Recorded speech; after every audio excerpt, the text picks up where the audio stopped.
بسم اللہ الرحمن الرحیم۔ ناظرین، آج عالمی یوم اردو ہے اور ہم اختر شیرانی کے شہر ٹونک میں موجود ہیں۔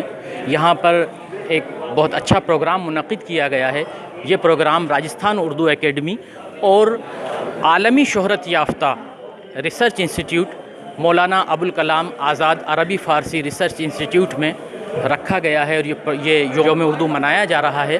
ہمارے ساتھ اس پروگرام کے مہمان خصوصی پروفیسر سراج اجملی صاحب جو علی گڑھ یونیورسٹی سے تشریف لائے ہیں۔ ہم ان سے جاننا چاہیں گے کہ آپ عالمی یوم اردو پر کیا بولنا چاہیں گے۔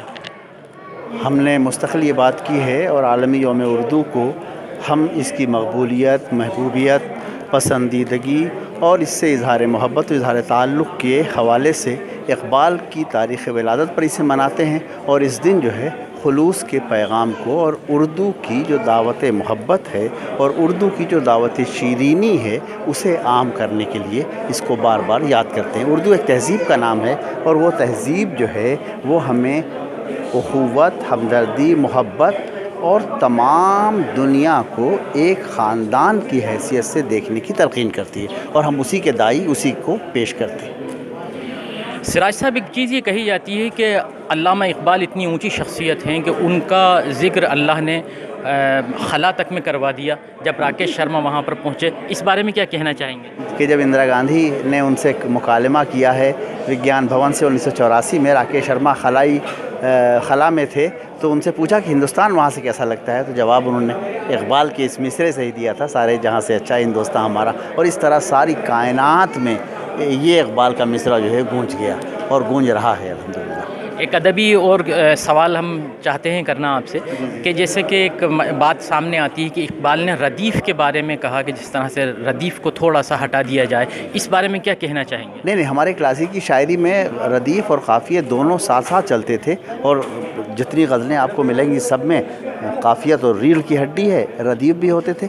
اقبال نے اور کچھ ہمارے پرانے شعراء نے بھی غیر مردف کلام کہا۔ اقبال نے بال جبریل میں بطور خاص جو غزلیں کہیں، ان میں جو غزلیں بہت پسندیدہ ہوئیں، اور اقبال کے الگ نقطۂ نظر اور رجحان، دیکھیے ہمارا غزل تو معلوم ہے عورتوں سے باتیں کرنے اور عشق کی باتیں کرنے، اقبال نے اس کے موضوع کو بھی تبدیل کیا اور اس کے ڈکشن کو بھی تبدیل کر کے اپنا ڈکشن قائم کیا، اور اس میں اس کے غیر مردف اظہار کو بہت دخل ہے۔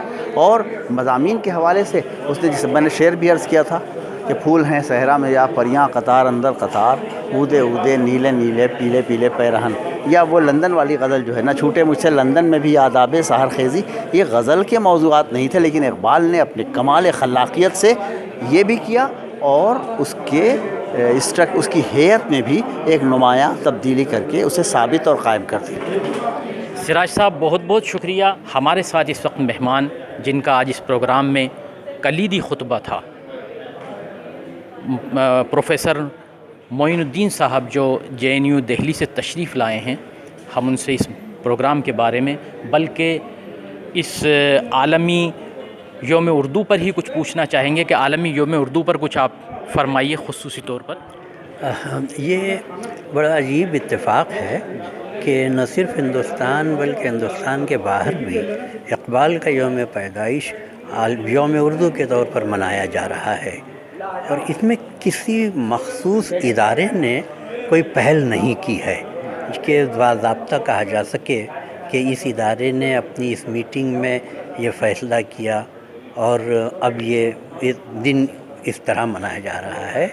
مجھے لگتا ہے کہ یہ کچھ اقبال ہی کا اقبال تھا اور کچھ اردو کی سعادت تھی کہ اقبال اور اردو کا یہ رشتہ جڑ گیا ہے جو بہت خوش آئند ہے۔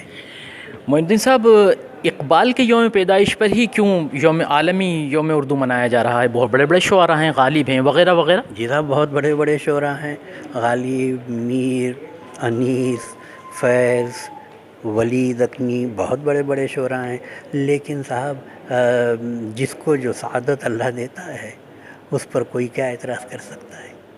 تو اس کو یہ مانیں کہ اللہ کی طرف سے ہی عنایت ہے، علامہ اقبال کے دنیا سے جانے کے بعد بھی اللہ کی عنایت ان پر یہ ہے، اور اقبال جو ان کا نام ہے، اللہ نے ان کو وہی بلندی عطا کری ہے۔ بجا فرمایا آپ نے، یہی بات ہے یہی بات ہے، کیونکہ آفیشیلی اور ضابطے کی پابندی کے ساتھ کسی ادارے نے یہ اعلان نہیں کیا ہے، تو یہ بس کچھ ایسی ہی بات ہے جو آپ نے کہی۔ بہت بہت شکریہ۔ میں ہم اردو اکیڈمی کے چیئرمین ڈاکٹر حسین رضا صاحب سے معلوم کرنا چاہیں گے کہ آپ نے ٹونک ہی کو کیوں چنا اس پروگرام کے لیے؟ دیکھیے، اس سلسلے کے اندر میں بتاؤں، ہو سکتا ہے بہت سے لوگوں کو یہ ہے کہ میرا پیرنٹل تعلق ٹونک سے ہے، لیکن بات یہ نہیں ہے۔ بات دراصل یہ تھی کہ ہم تھوڑا سا جے پور سے باہر نکلنا چاہتے تھے پورے راجستھان میں، کیونکہ راجستھان اردو اکیڈمی جب اس کا نام ہے تو پورے راجستھان کے اندر بھی یہ میسیج دینا چاہتے ہیں کہ اردو اکیڈمی سب کے ساتھ ہے اور سب جگہ اردو کو پرموشن ملے۔ اس وجہ سے ظاہر ہے کہ ٹونک کا ایک بیک گراؤنڈ بہت اچھا رہا ہے۔ پھر یہاں پر یہ APRI انسٹیٹیوٹ ہے، اس کے کولیبریشن کے اندر اس کے اشتراک سے بہت ساری سہولتیں بھی تھیں اور بہت ساری ضرورتیں بھی تھیں، اس حساب سے ہم نے یہاں پر ٹونک کے اندر اس کا چیئرمین صاحب، اب اس وقت آپ نے رفتار پکڑ لی ہے کام کو لے کر، کس پائیدان پر پہنچ چکے ہیں اب آپ؟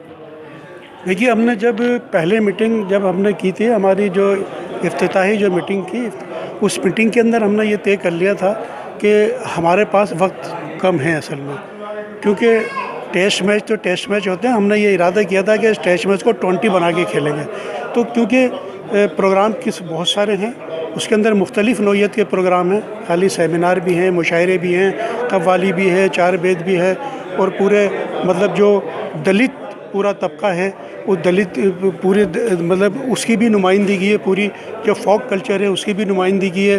بیکانیر سے ہم بہت سارے 1-2 پروگرام بیکانیر کے اندر اس وجہ سے کریں گے کہ بیکانیر کے اندر لوک ساہتیہ، لوک ادب، لوک گیت، مطلب وہ اردو زبان سے کیسے جڑتے ہیں، اگر ہماری محاورے کیسے بنتے ہیں، ہماری کہانیاں کیسی بنتی ہیں، ہمارے ضرب الامثال کیسے بنتے ہیں، یہ لوک ادب سے، تو اس لوک ادب کی طرف بھی ہم جائیں گے کہ اردو اور لوک ادب کا کیا رشتہ ہے۔